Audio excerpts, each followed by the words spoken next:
event organised as part of the Gaeltacht World Festival Flat first year, and we have a guest, Banatee.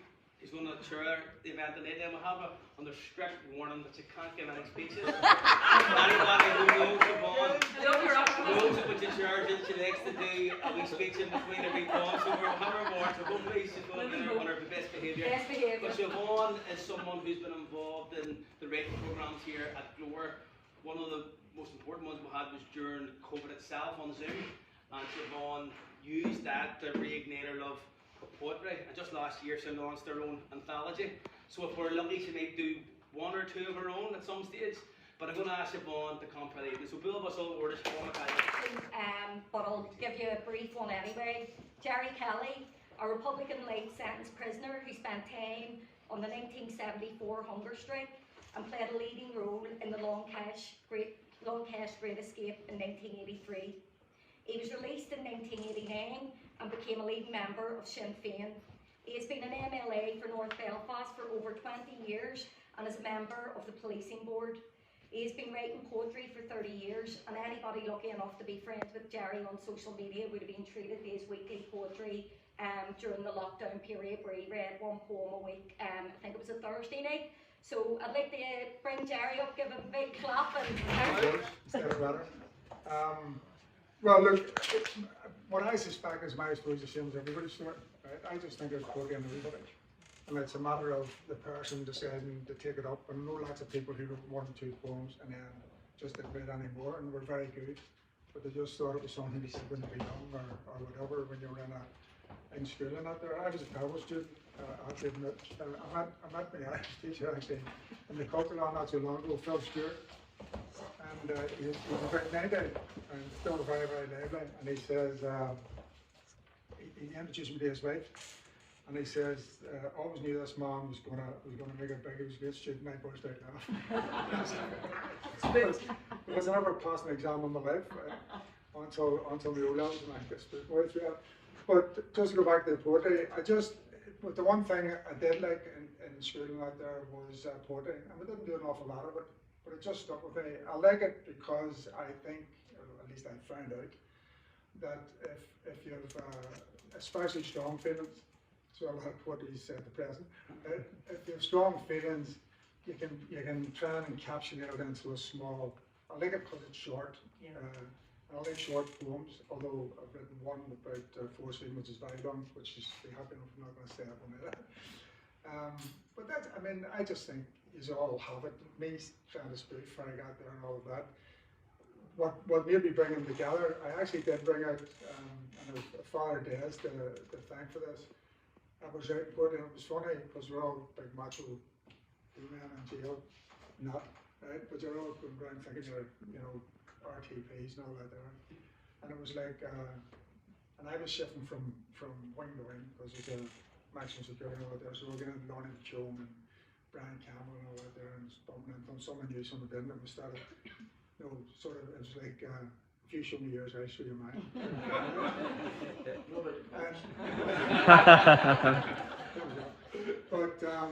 And then we started actually from practicing poets. It was just a wee pamphlet that somebody brought in, somebody had sent over from England actually. And it was, sit down and take 3 words. It was a great exercise, So you wrote 3 different words, say 3 nouns or whatever, don't use any outside, and throw them in the middle.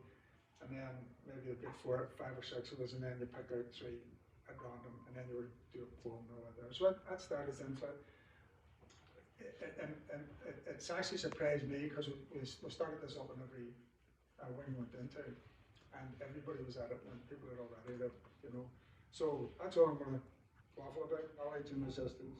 Coursing through veiny limbs and leaves, to family, friends and countless comrades. Honour, wisdom and nobility to those who listen or witness, life affirming symbol, Irish legend in life. Your road is the avalanche of grief, after you suffered through summer solstice to peace and Father's Day, leaving a notion of inspiration to draw from. You wrote your epitaph unknowingly. A life of struggle is a life well lived. Freedom lives in the acorns you gifted our grandfather. See the woman at the window, wreath of herself, She haunts the ghost who haunts her. She is young and oh so lonely. She is ancient in her sorrow. Ours she sits through fading light, accepting darkness without recognition. Speak to me, she whispers, but the spectre gives no answer. Touch me, she pleads, I need you, but ghosts do not praise. Kiss me, I do not wish to hit myself for seeking love in flesh and blood. See the woman at the window, with chains you cannot see. A cell is not surrounded, but neither is she free. She suffered great pain and sorrow. You could have been mistaken and believed she didn't know happiness. Her physical pain was like an unsuccessful prize fighter. Her face and body bruised and broken. It would be a mistake if you thought she didn't know happiness. The emotional and mental pain she found more difficult than the physical. At least you knew what you were getting with the beating, she'd say. How could she know happiness? She made us, her 8 children, feel love and happiness. Her husband inflicted enormous unhappiness and hardship upon her. No matter how many times he knocked her down, she got back up. Not only did she get up, she moved forward and brought her children forward with her. A leader who got the best from her followers. She always made us 8 smad. She made us know happiness. At the end of her life, the room in which she died was filled with love. So many people loved her. She gave so much happiness to all that were privileged to have known her. He was mistaken. He was defeated. She felt sorry for him, sadness for him, the person who tortured her, tormented her. He who inflicted unimaginable pain on her. She never stayed down. She always got up. She was a winner, the strongest person I have been privileged to share this planet with. I loved her, my ma. I heard her laugh. I saw her smile. I heard her sing. She taught me so much. I know how to get up. My mother, the happiest winner in the world. Brilliant. You were struggling. Your ma always believed in you, and give you the strength that you were able to. I couldn't have been involved in the struggle of the conflict without the strength that she was able to give me, you know. And the other one I wrote because I hate vinegar.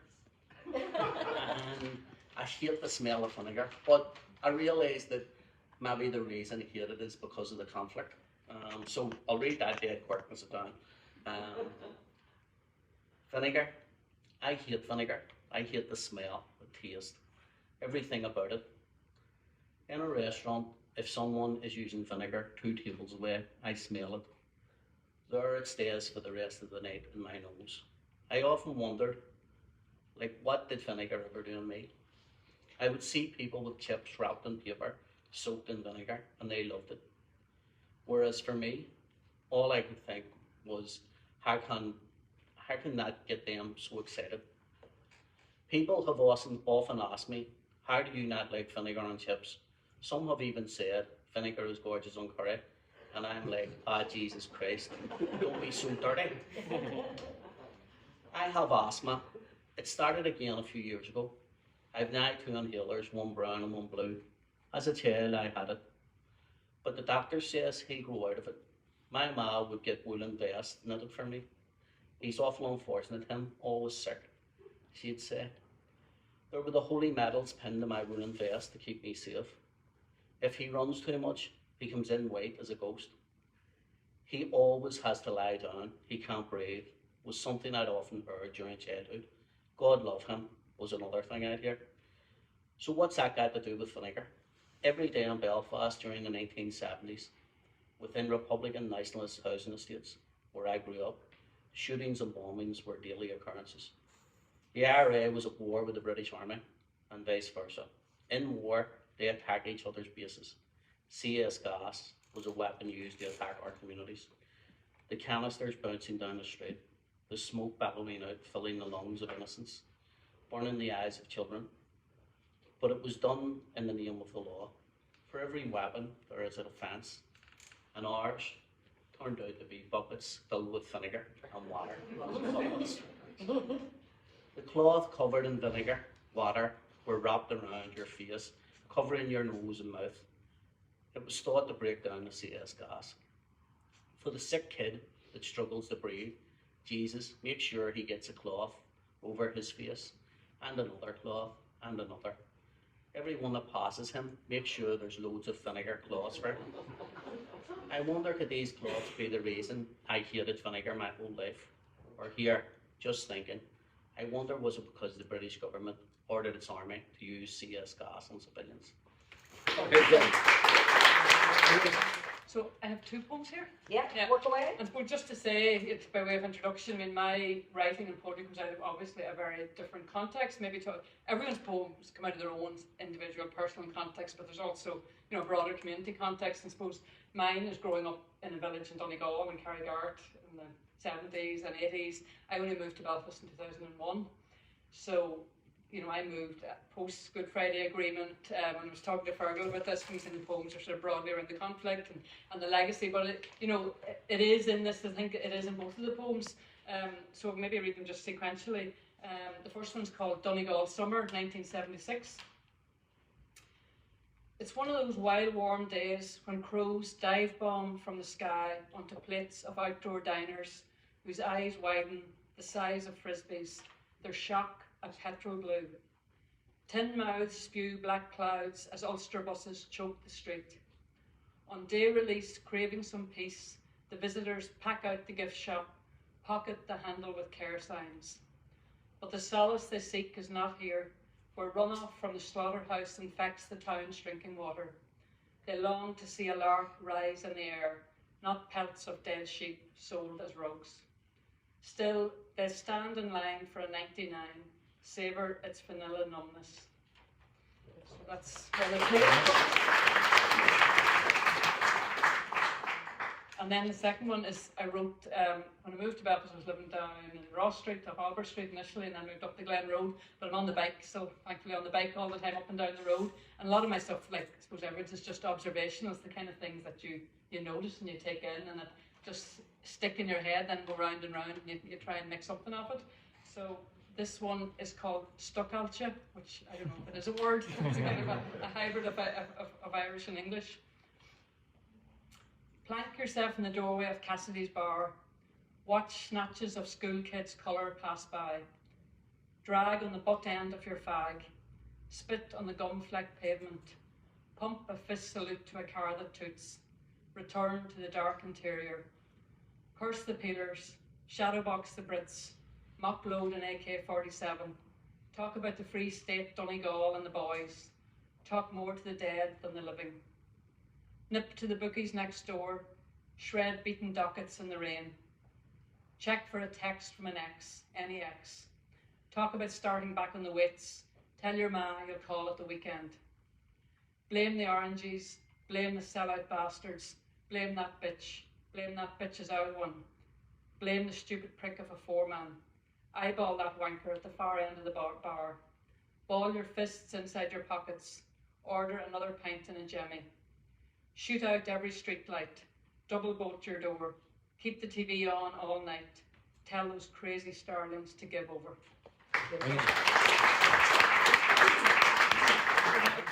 This is about growing up in the streets of Belfast anyway, so I don't think it says. Young, dumb, full of scum. Call his dad, call his mum.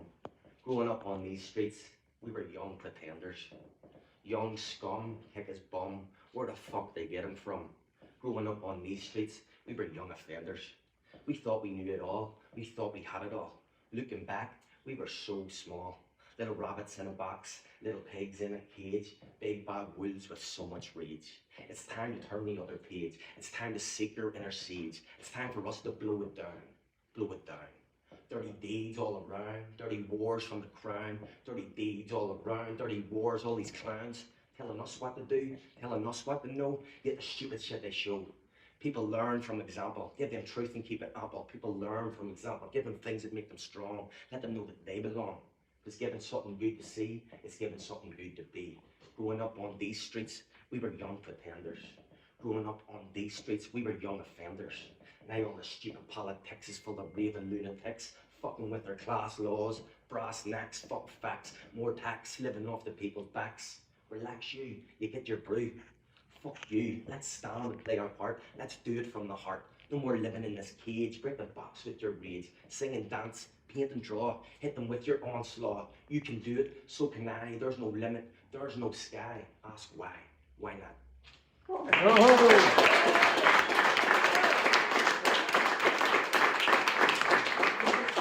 Thanks. In my head, no, it's a different one.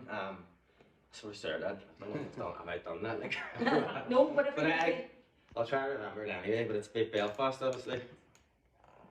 I remember days when I would sit and contemplate my past, lost in so much darkness, thinking I would never last.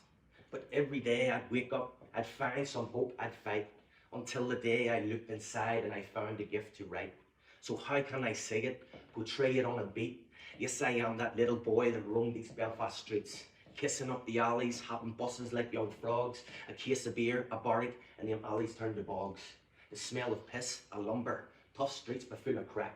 See, these streets were made to break a man, so be careful looking back. See, looking back on my past, I'll state it loud and clear. Surviving in the shadows, it filled me full of fear. Fear became my master, self-violence was a choice, until the day I realised I had a fucking voice. See, all of us have choices, be them choices hard. All of us have paths to take back to them shining stars. As I was surviving, dreams showed me I could thrive. Life became so hard sometimes, then dreams kept me alive on Belfast streets. This little book of poems is dedicated for the families, for the Ballymurphy families and Kieran Cahill. And I'm actually from Ballymurphy. Oh, what you Not from Derry. The children are from Derry. But I'm from Ballymurphy, yeah. So the poems in this book are in two parts. The first part is about the places where people were killed during the Ballymurphy massacre. And the second part is about the individuals who died, their names, their stories, more or less is told by their families. So I'm absolutely delighted to be reading this here tonight. The first poem I'm going to read is called Waste Ground. And on the waste ground, Father Hugh Mullen, who was one of 4 children, was killed. And Frank Quinn, at 19, the father of 2, lost his life. But what it is, it's dramatising in a way what happened to them. Waste ground, and it's in 5 small parts. So Gerry, hold on. It won't take too long. Waste ground 1, spare men.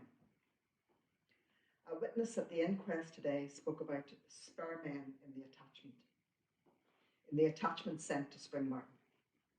They weren't all members of 2 Para support company anti-Typhus who were there that day. But the witness said they were all parachute regiment trained. He was one of them. 2, Brick. 5 months later, in Derry, an attachment of 1 Para support company entered Glenfada Park.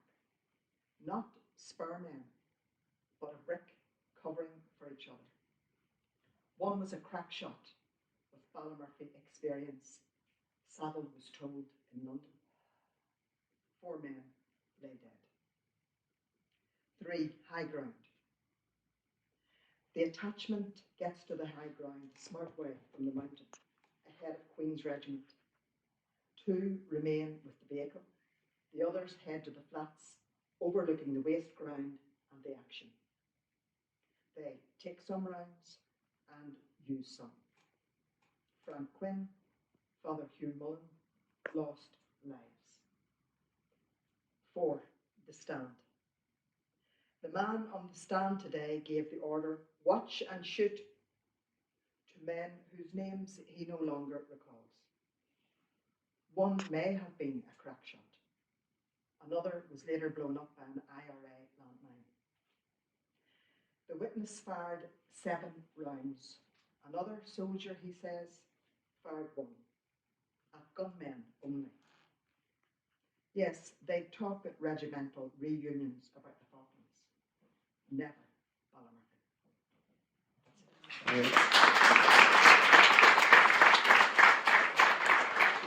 This poem is about Frank Quinn, who was killed in the waste ground. Frank Quinn. We lived across town. When my mother heard about the priest and a man shot dead in Ballymurphy, someone will have a sore heart tomorrow, she said. Little did she know that it was our Frank in the field. He went to help Father Mum. The news reported that gunmen were fired at. Some believed the story. They shunned our grief. Decent neighbours wanted us to stay. The best brother anybody could wish for. He loved his wife Anne, daughter Angela, and was looking forward to another child. Francis was born fatherless.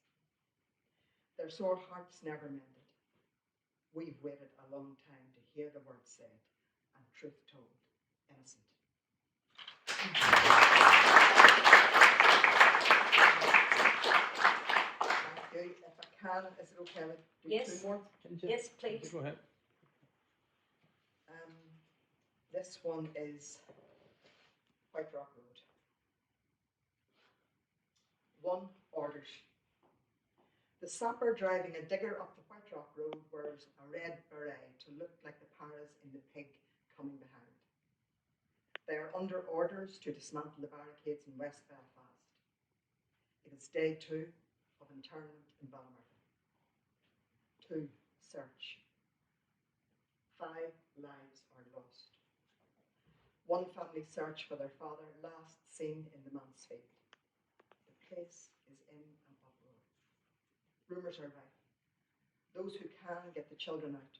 1 man sends his wife and 4 kids away to stay somewhere in the country. 3. Shooting. She will return a widow to the west after the shooting at the barricade, where the sapper opens fire. He is the only soldier at the inquest to say he killed a man, perhaps by accident. 4. Jury. The family in the jury box face a man who was a sapper in Belfast almost 50 years ago, driving a digger in a red beret, removing barricades, making way for paras under orders, making widows and orphans in Ballymurphy.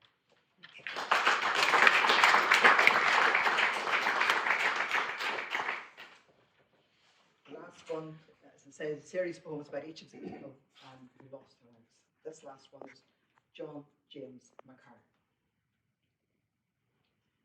My father lost his right hand in the war. He couldn't have held a gun, let alone fired one, as they reported in the papers. He was proud of being an ex-soldier. My mother thought it was because of trouble on the White Rock Road that he didn't get home. Then my sister saw his name in the paper. He was shot and wounded in Ballymurphy. Years would pass before we learned that others were also bereaved over those 3 days. That's why we came together with them. Like other families, we want to know who shot our father and broke our hearts. At the inquest, long controlled emotions surfaced, but together we've set the record straight. So I wrote this for Matt Lundy not long after he died, and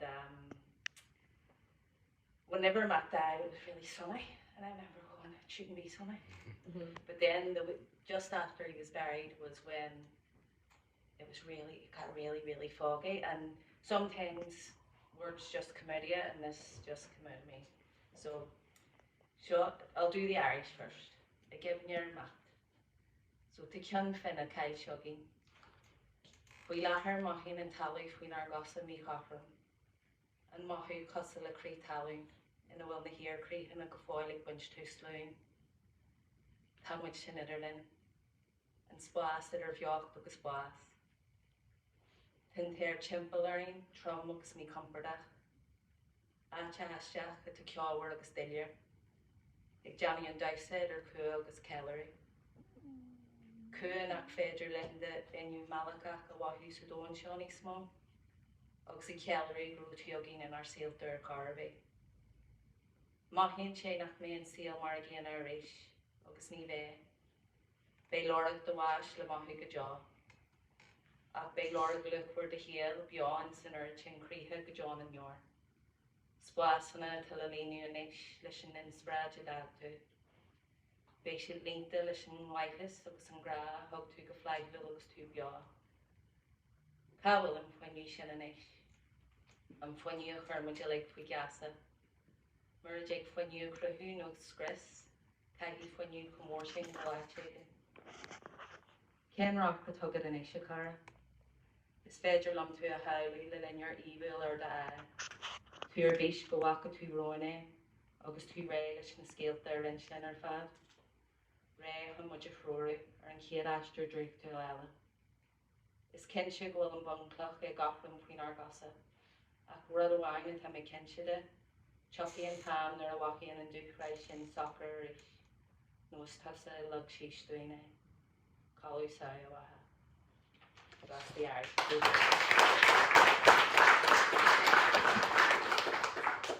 So this is, we have lost the chieftain.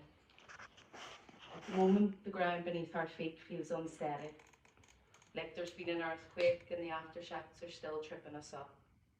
We're at the in-between stage, in between life and death. The air around us feels heavy and uncomfortable. A strange, foggy place where nothing seems clear. Doing the dance between grief and celebration. Grief that we can't feel your enchanting energy in the world anymore, and celebrating that we had you in our lives at all. It feels like life will never be the same again, and it won't. The empty space your death has left will be felt forever, but the precious imprint of your life will live on in so many hearts. The empty spaces to be filled now with the inspiration you've left behind. Spaces to be filled with the goodness and love that you gave so generously while you were here. Where is that energy now? The energy that put us all under your spell. If energy can't be created or destroyed, energy that big has to go somewhere. What's your view now, Cara? I can just picture you beaming with delight, excited that you've seen it before us and ready to share the stories with us all, ready to guide us on the next magical journey. The foundation definitely feels uneven under our feet, but one thing's for sure, there will come a day when it'll feel steady again, because it was you who led it for us. Hawaii. So I wrote this song back in, I think, April or May time, and at the time, I think we hear a lot of people my age, and I suppose every age, just saying or feeling how shite the world has gotten. But the more I think about it, I'm like, it's probably just the much access there is to so much information all the time. You go on to social media and news sites, and they're at your fingertips, and you see so much tragedy all around the world. And so as I sat down to write this, these are the things coming to me, and I just wanted to reference as many things as possible in terms of working class, war, and just tragedy, but at the same time hoping to see a way out of it as well. So it's called I'm Sure Cuggy, which translates as wartime, and it was a collaboration with the Shannon bands, another local West Belfast band. So I've never actually done it without music, so bear with me in case I forget anything. Yes, okay. Páisím ras fairú fallint an trasgan dada níos burthart from Prada fáinne fig an óir it's no clada. Fáiscí ar láha gan bogu ag mac a daba New York go chur le chéile a giamid 6 abba. Is féidir brathnú ar a gadi scéal eile le palatóirí, I mean bregadóirí, always got a second story. Céad get the brúnach sing dementia like Dory have I been talking about clownfish since the start of this story. Níl anna cogu cultartha, oscail de Chuala, Arthur Watts right in front of you, shape really bully. Ere he shade ort, Giraffe Waggle and Yarmid, Nadini or Nabuad, your Lord Dada at Charmin. Happy giving pennies for the costs of farming, Excapi grind a mask of Fubble like Shan Sharman. Is, they for sure it's just bliss, Shan Skilligus Merriger would boil your piss. When in Callacine did the hula, always rushing for a headline just to fool you. You crane your neck around stalls like a war mule, yeah. Alisker ban the bud agus booma. Bolstrap there in Nuke, Charlie and Wisa Nuke, Sophie Gulda Group, Aspa Dawn at Ruch. It's true your Cockanyari, Acne Agniture Berkershi Tian Shield and Nari is Nura Aster Mishnachik Afrier and Chirach. is pleister muna nini ar nos siasa cébla, nabi shlema, nabi diama, her foot or the vineyard. Agus sort for rag reinig leo to the foasti, a chi and broad the solace and nahan a boa boasti. I won't count you out because you've got things still to see. Up next the bridge, come and build with me. 12 flames that flickered in the dark became the light, became the spark that ignited vision, that ignited change, that brought us hope, that brought us power to change the way, to change the field, to have our say, to plant our seed. 12 flickering flames that spread into one flame. We remember now each one by name, knowing that we will never see a fire like them again. Michael Goggin, Francis Steig, Bobby Sands, Francis Hughes, Raymond McCreish, Patsy O'Hara, Joe MacDonald, Martin Hurston, Kevin Lynch, Kieran Doherty, Thomas McElwee, Michael Devine.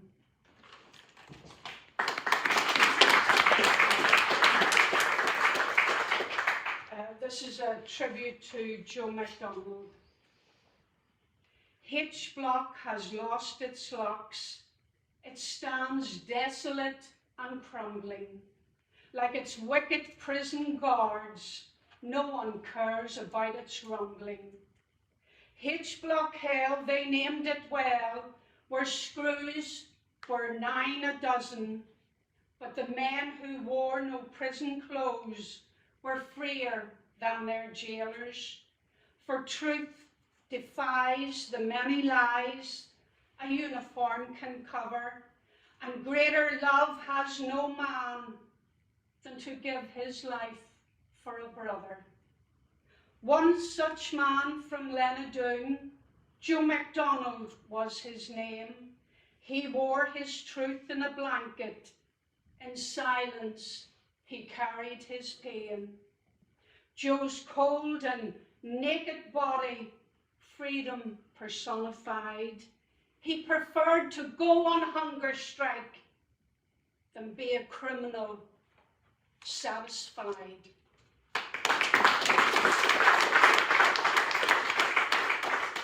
This one's Comida Hill.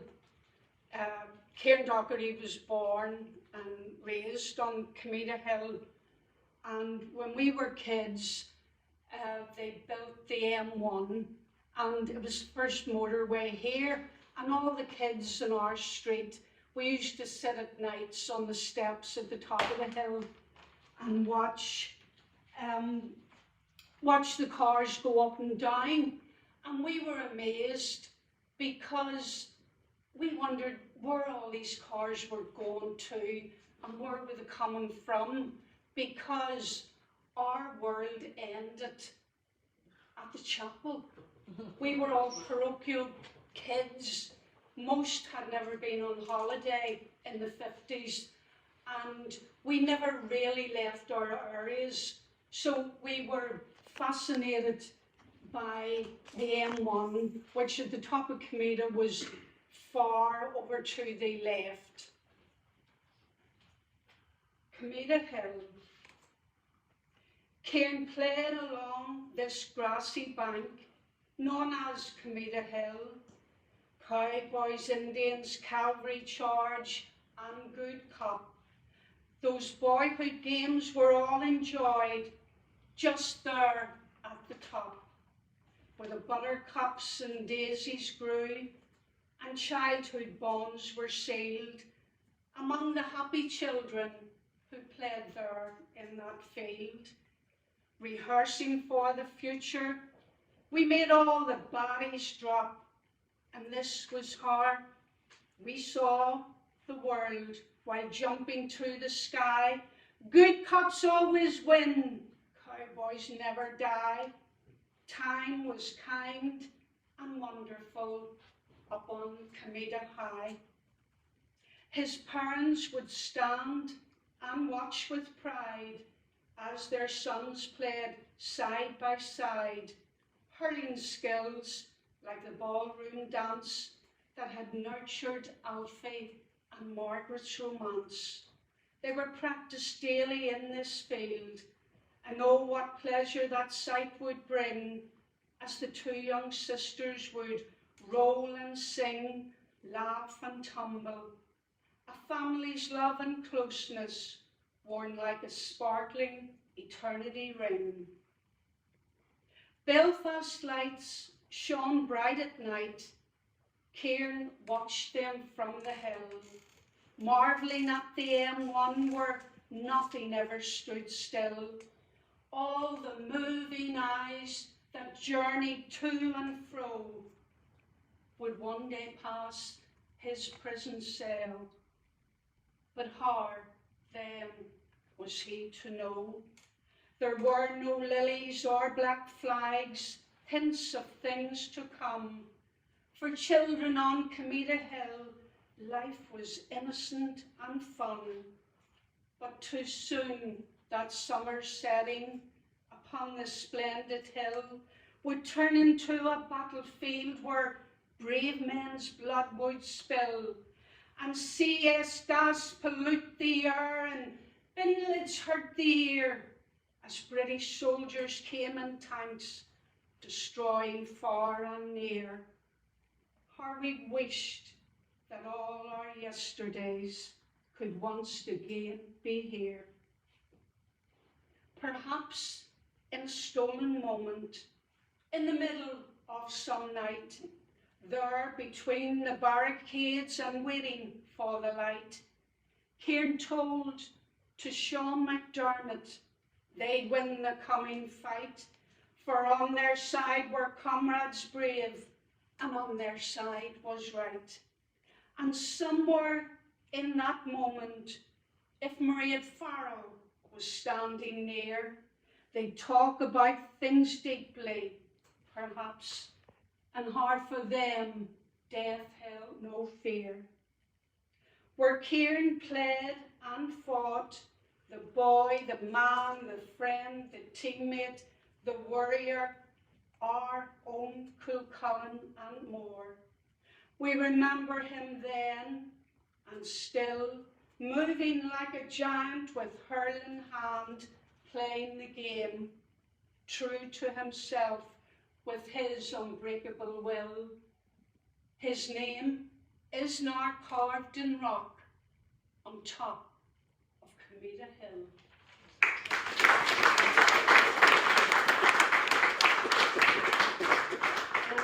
This last one, I'm not sure, I think I wrote it maybe 15 years ago.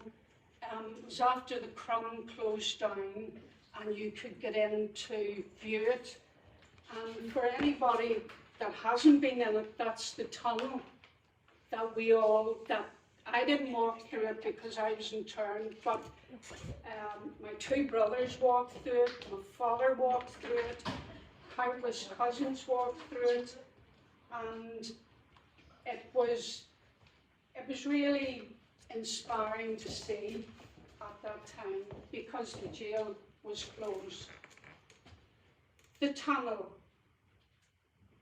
Some have argued that there was choice, but after the first thought of the injustice, after the first stone thrown, there was no going back.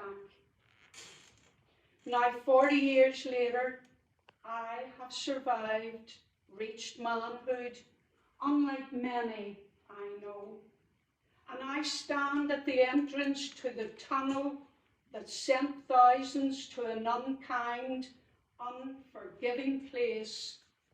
I stand where too many stood, but now I have choice. I can go home, I can live in peace, because I am part of that peace. This poem, and actually Gerry, this was written as a response to the ongoing negativity that we heard on Radio Ulster by the shock jock daily I had young Tomas Adams up staying with me in Ballycastle, and Paddy was texting me back and forward, and so this poem has been dedicated to Paddy Adams. Mother Eru. I am Mother Eru, the goddess of this land. The only border I recognise is the sea that meets the sand. Along with my sisters Banda and Fola, we yearn for sovereignty.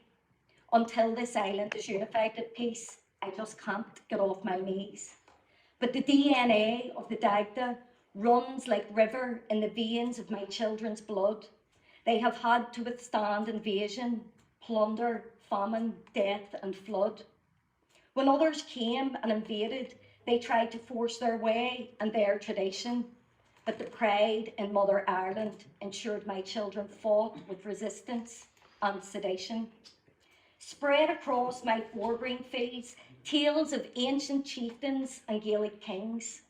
For though only our rivers run free, in my luscious green glens, my spirit loudly sings.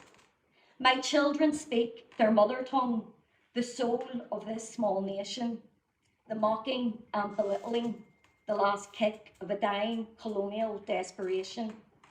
Across each of my 32 counties, fields emblazoned with our ancient Gaelic games, warriors like Cuchulainn and the Fianna, emulated by young Gaels seeking fame. My children wrap their arms around my aching bones and flesh as I lay on the earth's floor, for the men of 16 proclaimed it, and my children envisage I will rise again once more. I have whispered songs and stories of freedom, and my children listen well. A free, unified, inclusive Ireland will be the story for the next generation to tell. Yo! I can never do that. It was just for what's going on in Dublin and all that. I wrote this, and I'm not from Ballymurphy, by the way, because Eilish corrected. I don't know where's all the Turflodge ones. I was actually from Turflodge first. 2 years, and then West Rock Drive, not Spring Hill. You'd think you'd seen it all, and nothing could shock you. In my lifetime, there has been Bloody Sunday. 14 people shot dead. Why did they die? Because they were Irish in Ireland. There has been the Ballymurphy massacre, the Spring Hill massacre. Men, women, children, and 2 priests shot dead. Why, I hear people ask? Because they were Irish. British government policy: bring imperialism to the Irish, teach them what they need. No dogs, no blacks, no Irish. Sure, wouldn't you think we'd understand the plight of the immigrants? If you didn't leave in my lifetime, you could stand up against injustice, go to prison, die. If the imperialists shot you, it was quick at least. Imagine death on hunger strike. Irish people in my lifetime gave everything. It never shocked us. They took a stand and have done from the penal laws. From Cromwell brought civilization to Ireland, Irish people have resisted injustice. There's always been quislings, willing to do the imperialist work. You can't be racist and Irish. You're no different to the Irish killer for the English Parliament in a faraway corner of the world, imposing their will on the indigenous people. Don't claim your racism is protecting Ireland. The songs of Irish ways and Irish laws are sang by the people, for the people. People of the world unite. Stand up against all forms of racism and discrimination. Be pro-people. Be anti-racist, anti-imperialist. From the river to the sea, we should all be free. And if you're Irish, there's a welcome. Be Irish, be the welcome, wouldn't you think? Brilliant.